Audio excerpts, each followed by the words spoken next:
تعلیم و تربیت کورس میں حاصل کی ہیں۔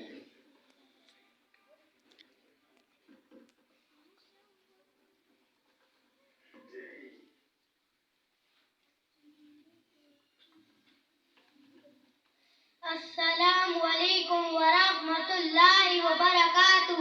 وعلیکم السلام ورحمۃ اللہ وبرکاتہ۔ کیا حال ہے بھائی، خیریت سے ہو؟ جی الحمدللہ، اللہ کا شکر ہے۔ ایسا لگتا ہے کہ آپ کسی دینی مدرسے میں پڑھتے ہیں۔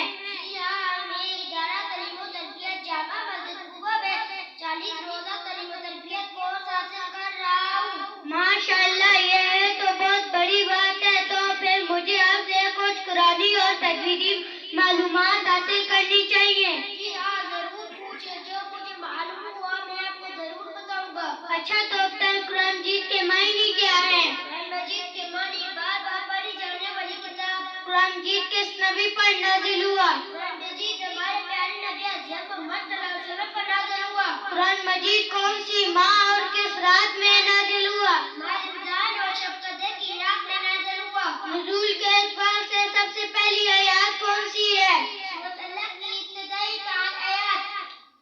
ترتیب کے اعتبار سے سب سے پہلی سورت اور سب سے آخری سورت کون سی ہے؟ سب سے پہلی سورت سورۃ الفاتحہ اور سب سے آخری سورۃ الناس ہے۔ مکمل قرآن مجید کتنے عرصے میں نازل ہوا؟ مکمل قرآن مجید 23 سال کے عرصے میں نازل ہوا۔ قرآن مجید میں سب سے بڑی سورت اور سب سے چھوٹی سورت کون سی ہے؟ سب سے بڑی سورت سورۃ البقرہ اور سب سے چھوٹی سورۃ الکوثر ہے۔ قرآن مجید میں الحمدللہ سے شروع ہونے والی سورتیں کتنی ہیں؟ وہ 5 سورتیں ہیں، سورۃ الفاتحہ، سورۃ الانعام، سورۃ الکہف، سورۃ السبع اور سورۃ الفاتر ہے۔ قرآن مجید میں لفظ کل سے شروع ہونے والی سورتیں کتنی ہیں؟ وہ 5 سورتیں ہیں، سورۃ الجن، سورۃ الکافرون، سورۃ الاخلاص، سورۃ الفلق اور سورۃ الناس ہے۔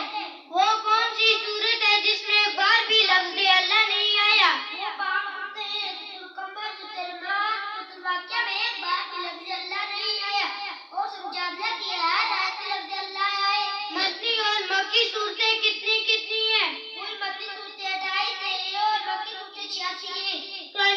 قرآن مجید میں انبیاء اکرام اور فرشتوں کے نام کتنے آئے ہیں؟ قرآن مجید میں 25 انبیاء اور 4 فرشتوں کے نام آئے ہیں۔ قرآن مجید میں حلقات اور نقطے کس نے لگائے ہیں؟ بعض میں ابو الاسود لکھا ہے اور بعض میں جاج یوسف لکھا ہے۔ قرآن مجید کا مسلمانوں پر کیا حقوق ہے؟ قرآن مجید پر ایمان لانا، اس کی اصلاح کرنا، اس کو سمجھنا اور اس کو دوسروں تک پہنچانا۔ تجوید کسے کہتے ہیں؟ قرآن مجید کو اچھی طرح سے پڑھنا تجوید کہلاتا ہے۔ قرآن مجید کو اچھی طرح پڑھنے کا کیا مطلب ہے؟ قرآن مجید کو اچھی طرح سے پڑھنے کا مطلب یہ ہے کہ اس بات کا خیال رکھا جائے کہ ہر رات کو کسی مخصوص جگہ سے نکالا جائے اور جن حروف کو پورا موٹا پڑھا جاتا ہے انہیں پورے پڑھو، جن حروف کو باریک پڑھے جاتے ہیں انہیں باریک پڑھے۔ تجوید